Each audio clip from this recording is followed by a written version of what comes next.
यमुना नदी के तट पर मथुरा से कुछ दूर 16वीं सदी में एक गांव बसा था। उसी गांव में एक पंडित रामदास करके धनवान आध्यात्मिक ब्राह्मण रहते थे। उनका बिल्व मंगल नाम का बेटा था जो अपने पिता की तरह ज्ञानी और आध्यात्मिक था। एक समय आया कि बिल्व मंगल के माता पिता दोनों का देहांत हो गया। देहांत होते ही पिता के सारी धन संपत्ति बिल्व मंगल के नाम हो गई। और कहते हैं ना, जब आप बड़े बन जाते हो तब आपसे नफरत करने वाले आपके दोस्त बन के आपके पैर खींचने के लिए आते हैं। बिल्व मंगल जी के साथ भी यही हुआ। बिल्व मंगल स्वभाव से बड़े भोले थे। उन्हें संसार का इतना कुछ ज्ञान नहीं था। उनके धनवान बनते ही उनके भोले भाले होने के कारण कई सारे उनके कुसंगी दोस्त बन गए थे, जिनको बिल्व मंगल से बड़ी नफरत थी। उनको बर्बाद करने के लिए कोई न कोई हमेशा उपाय सोचा करते। एक दिन उसी गांव में चिंतामणि नाम की वेश्या का नाच था। बिल्व मंगल के सारे दोस्त उसी वेश्या का नाच देखने के लिए जा रहे थे। बिल्व मंगल मंदिर में भगवान की पूजा कर रहे थे। सारे दोस्त लोग आए। बिल्व मंगल की इच्छा नहीं होते हुए भी इनके दोस्तों ने जबरदस्ती इनको लेके गए। चिंतामणि गांव वालों के बीच नाच रही थी। बिल्व मंगल ने जैसे ही उसे देखा, देखते उस पर लड्डू हो गया। पूरे कार्यक्रम में बिना पलक झपकाए उसे देखते ही रह गया। नाच गाना खत्म हुआ। वो चिंतामणि पर इतना आसक्त हो गया कि अपने परिवार की इज्जत के बारे में सोचे बगैर दिन रात उसी वेश्या के घर में उसके साथ रहता। बिल्व मंगल बड़ा धनवान था, इसलिए चिंतामणि भी इसके साथ राजी राजी रहा करती। ऐसे ही महीनों बीत गए। एक दिन उसके पिता का श्राद्ध था। श्राद्ध का दिन होने के कारण पूरा दिन चिंतामणि के पास नहीं जा सका। लेकिन रात होते होते उसे रहा नहीं गया। वो चिंतामणि के घर जाने लगा। कईयों ने रोका और कहा, भयंकर बारिश आ रही है, इस समय जाना सही नहीं है। लेकिन जो स्त्री मोह में फंसा हो उसे किसी का भी डर नहीं रहता, ना ही अपनी इज्जत का, ना ही अपने प्राणों का। बिल्व मंगल सबको किनारे कर निकल पड़ा। चिंतामणि का गांव यमुना के उस पार था। बिल्व मंगल नदी पार करने गया तो देखा भयानक तूफान आ रहा है। बिना कुछ सोचे समझे यमुना में कूद पड़ा।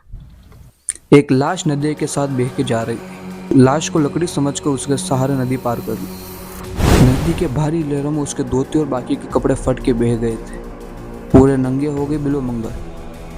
जैसे तैसे चिंतामणि के घर तक पहुंचे तो देखा चिंतामणि घर के दरवाजे बंद कर सो गई थी। बाहर से इन्होंने बहुत आवाज दी, लेकिन तूफान के कारण अंदर कुछ सुनाई नहीं दिया। चिंतामणि जिस कमरे में सोई थी उस कमरे की खिड़की पर से एक काला मरा सांप लटक रहा था। अंधेरे में बिल्व मंगल उसे रस्सी समझकर उसे पकड़कर ऊपर चढ़ गया। चिंतामणि की नींद खुली तो सामने पूरे नंगे और शरीर में सब भयानक दुर्गंध आ रही बिल्व मंगल जी को देखा। बिल्व मंगल ने उसे पूरी घटना बताई और अपने मन के काम रूपी भाव प्रकट करने लगे। लेकिन चिंतामणि को यह बात पसंद नहीं आई। उसने धिक्कारते हुए कहा, तू ब्राह्मण नहीं हो सकता। तूने ब्राह्मण होते हुए भी चांडाल वालों काम किए हैं। आज तेरे पिता का श्राद्ध था, आज के दिन तो धर्म का पालन करता। बिल्व मंगल बोला, मैं तो तुमसे प्यार करता हूँ। वो बोली, तू मेरे से नहीं मेरे शरीर से करता है। और तूने जिस तरह इस हाड़ मार के शरीर को प्रेम दिया है, इतना प्रेम अगर तुम भगवान श्याम सुंदर को देते तो आज तुम्हें वो दर्शन दे दिए होते। बिल्व मंगल चुप होकर अपनी हालत देखकर सोचने लगा। उसे अपने बचपन की यादें आ गई, पिता के संस्कारों की यादें आ गई। श्याम सुंदर की मनमोहिनी सूरत उसके सामने नाचने लगी। ऐसे ही उसके मन में कई सारे भावों की तरंगें उठने लगी। उसे अपने आप पर बहुत ग्लानि हुई। उसने चिंतामणि के पांव पकड़कर कहा, माँ, तूने आज मुझे वो ज्ञान दिया है जो मुझे आज तक किसी ने नहीं दिया। महनीमान चिंतामणि को गुरु मान लिया। बिल्व मंगल की ऐसी हालत देख चिंतामणि को भी अपने जीवन भर के घटिया कर्म याद आ गए। भगवान से माफी मांग दोनों उस रात भगवान श्याम सुंदर की लीला का गान करते रहे। अब इतना सुनते ही कुछ के मन में आएगा कि यह तो तुलसीदास जी के जीवन की गाथा है। लेकिन एक बात बता दूं, भक्तमाल ग्रंथ जिसमें इन भक्तों की कथाएं है, उसमें तुलसीदास जी और बिल्व मंगल जी की जीवनी बता तो स्पष्ट रूप से कहा है कि भक्तों के जीवन में एक जैसी घटनाएं घटती रहती है। इसलिए आप सब इस कथा पर किसी भी प्रकार का संशय मत करना। तो हम बिल्व मंगल की कथा पर आते हैं। सुबह हुई, चिंतामणि हरिद्वार को निकल पड़ी और यहाँ बिल्व मंगल संत सोमगिरी महाराज के आश्रम को चला। वहाँ सोमगिरी जी से दीक्षा लेकर 1 साल तक भजन किया। एक दिन वृंदावन की याद आई तो वृंदावन को निकल पड़े। रास्ते में उसे एक परम सुंदर एक लड़की दिखाई पड़ी। वो लड़की इतनी सुंदर थी कि उसे देखते ही बिल्व मंगल का मन उनके तरफ खींच उठा। उस लड़की का पीछा करता हुआ बिल्व मंगल उसके घर तक पहुंच गया। लड़की उसके घर के अंदर गई और बिल्व मंगल उसके दरवाजे पर बैठ गया। थोड़ी देर बाद उस लड़की का पति बाहर आया तो देखा एक ब्राह्मण फटे पुराने कपड़े पहन बैठा है।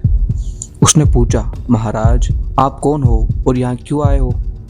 बिल्व मंगल ने दीक्षा ले रखी थी, इसलिए कपट छोड़कर पूरी घटना बताई और कहा, उस लड़की को एक बार और बुला लो, मैं उसे देखकर वापस चला जाऊंगा। उसके पति ने सोचा, देखने की तो बात है, मेरी पत्नी को देखकर इन ब्राह्मण को शांति मिलती है तो अच्छी बात है। वह अपनी पत्नी को बुलाने को अंदर गया और इधर बिल्व मंगल के मन में वापस तरह तरह की तरंगे उठने लगी। बिल्व मंगल को क्या सूझा पता नहीं, उसने पास के बेल के पेड़ से 2 कांटे तोड़ लिए। इतने में वो लड़की बाहर आई। बिल्व मंगल ने उसे फिर देखा। अपने आप को धिक्कारते उसने कहा, आज तू 2 आंखें नहीं होती तो आज मेरा इतना पतन नहीं होता। इतना कहते ही उसने वो कांटे अपने आंखों में भूंक दिए। पूरा खून से लथपथ हो गया बिल्व मंगल, लेकिन फिर भी नाचने लगा और राधे कृष्ण नाम से वो आकाश को गुंजाने लगा। अब तो वह भगवान को दिन रात बजने लगा। और एक दिन कहानी आगे और है, नेक्स्ट पार्ट जल्दी ही आएगा। राधे राधे।